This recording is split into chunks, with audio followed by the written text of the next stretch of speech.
नहीं रहे। और जब वो अपने जजमेंट को डिफेंड नहीं कर पाएंगे तो उन्हें जो है लाखों में जो है हर्जाना देना होगा। तो इन दो कारणों से किसी भी जज की औकात नहीं है कि वो न्याय ना करे। वो आपको वही जजमेंट दे पाएगा जिसको वो डिफेंड कर पाएगा। और जो इनको जो जो ये पूरा पैसा जा रहा है, इसमें जो वॉलंटियर जा रहा है ट्रेंड, उसको पैसा रेवेन्यू स्ट्रीम मिल रही है।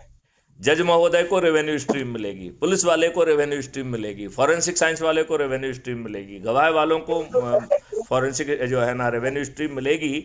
और जितना धन हम रेवेन्यू स्ट्रीम के रूप में बांटेंगे, कानून में प्रावधान होगा उससे 2 से मल्टीप्लाई करके अपराधी से वसूल किया जाएगा।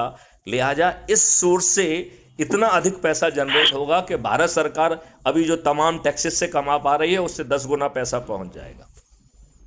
और चूंकि जो है चूंकि रेवेन्यू स्ट्रीम से भुगतान हो रहा है, लिहाजा ये जो भार है, वेतन का भार भी सरकार पे कम हो जाएगा।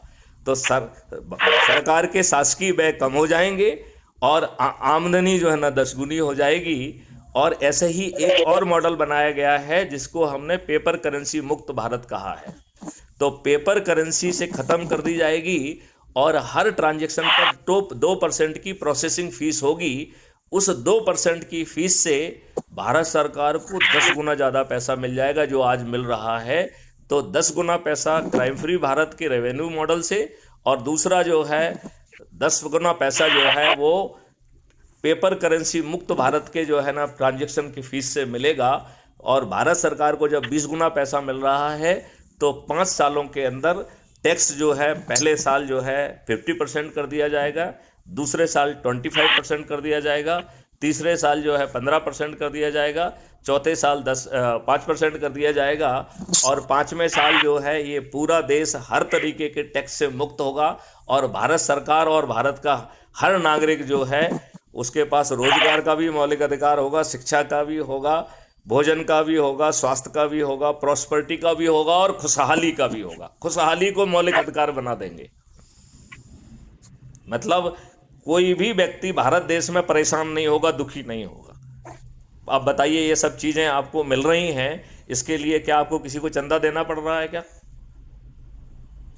नहीं, लेकिन मेरी एक समझ में नहीं आया कि मोदी जी भी तो चाहते हैं कि तो मोदी जो जी करेंसी है वो डिजिटलाइजेशन करेंसी का हो जाए। एक चीज नहीं करिए, वो भी यही करना चाहते हैं। नहीं, और वो ये चाहते हैं कि वो सिलेक्टिवली करना चाहते हैं। वो अपने लिए नहीं, सिलेक्टिवली नहीं। मुझे उसमें जरा जो करेंसी का डिजिटलीकरण जो है उसमें मुझे थोड़ी सी शंका है कि कल को अगर मान लीजिए आपकी गवर्नमेंट बनी, आपने गवर्नमेंट बनाया और बाद में ब्लॉक कर दिया तो आदमी तो भूखों मर जाएगा। जब हम आपको एक कल्प वृक्ष अकाउंट दे रहे हैं और आप भूखे तब भी नहीं मरेंगे जब आपके खीसे में एक पैसा नहीं है, तो फिर आप भूखे मरने की चिंता क्यों कर रहे हैं?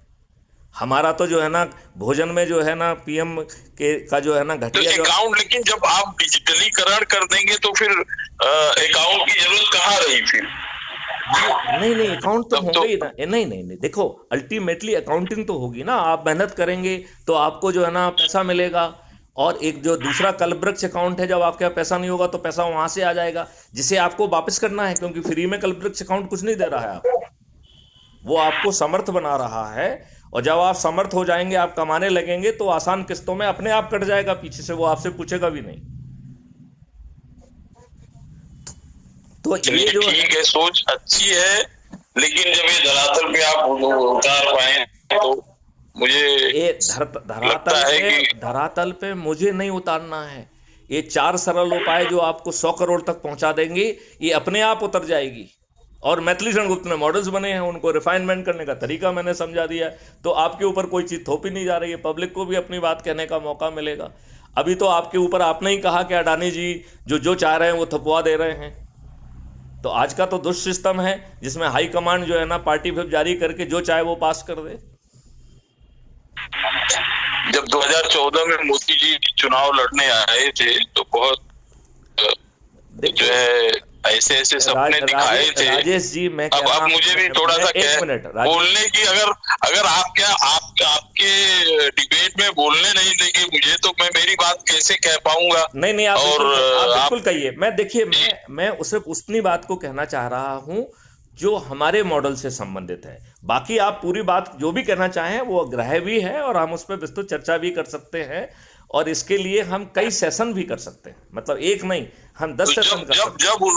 जब उन्होंने बहुत सारी चीजें बताई, अपने बड़े उनके जो बड़ी बड़ी रैलियां आयोजित की जा रही थी, 2014 की बात कर रहा हूँ, तो लोगों को लगा कि एक अच्छा आदमी आ रहा है और कांग्रेस ने बहुत गड़बड़ियां की है, और ये हाथी की तरह मतवाले हो चुके हैं जितने भी इनके मिनिस्टर्स हैं और जितने लोग हैं सत्ता में कांग्रेसी बैठे हुए हैं, सब मतवाले हाथी की तरह बिहेव कर रहे हैं देश की जनता के साथ। तो ये हुआ कि चलो एक कोई तो अच्छा आ रहा है और अच्छा बोल रहा है, अच्छा करने की बात कर रहा है, ठीक है ना। और उस राह में बह के हमने भी नरेंद्र मोदी को 2014 में वोट दिया था। तो आपको क्या लग रहा है, आपने गलती कर दी क्या? हमने गलती कर दी है? नहीं, मेरा अभी भी मानना है कि मैं बिल्कुल दावे के साथ कह रहा हूँ कि हमने गलती कर दी है। और हमने गलती नहीं की है जब ये इकोनॉमी सिस्टम जो हमारे देश का है, उस सिस्टम को डिस्टर्ब नहीं किए होते तो मैं मानता कि हमने गलती नहीं की है। ये आप बोल रहे हैं कि आप प्राइवेटाइजेशन के में लाके सरकारीकरण करेंगे सारे के सारे हर चीज का, और जो है कहाँ से परियोजनाओं का। एक मिनट, आपने कहाँ से पढ़ लिया कि मैंने कहा है कि हम सरकारीकरण करेंगे? पहले आपने कहा कि सारी चीजें जो है गवर्नमेंट के अंडर में होंगी। ये किसने कहा? मैंने ये और भी नहीं कहा, ये आपका अपना सेंटेंस है, मैंने एक बार भी नहीं कहा। मैंने कहा आपने बताया कि एक मिनट, राष्ट्रीय संपदा मानी जाएंगी और उसके इक्विवेलेंट मनी पैदा की जाएगी। हाँ, आपने कहा कि ये राष्ट्रीय संपदा मानी जाएगी, ये सरकारी नहीं होंगी, चाहे इसके मालिक कोई भी हो, चाहे ग्रुप ऑफ पीपल होगी तो राष्ट्रीय संपदा ही है।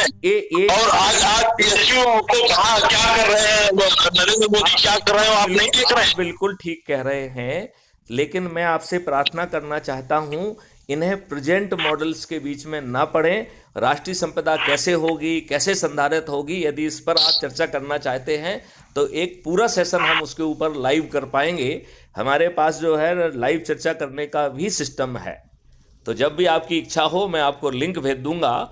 हम इस केवल एक्सक्लूसिव राष्ट्रीय संपदा का कैसे निर्माण होगा, कैसे धन पैदा होगी, कैसे जो है, मैं बहुत सारे सिस्टम पे आपसे बात करूंगा, क्योंकि मुझे हर सिस्टम पे जिज्ञासा है, इकोनॉमी से लेके एनवायरनमेंट से लेके सोशल जस्टिस से लेके भी दिक्कतें और संशय हैं, मैं उन्हें अच्छे ढंग से आपको समझा के आपको कन्विंस करने के लिए कोशिश करूंगा, और यदि आप समझने की सोच रखेंगे तो आप समझ भी पाएंगे।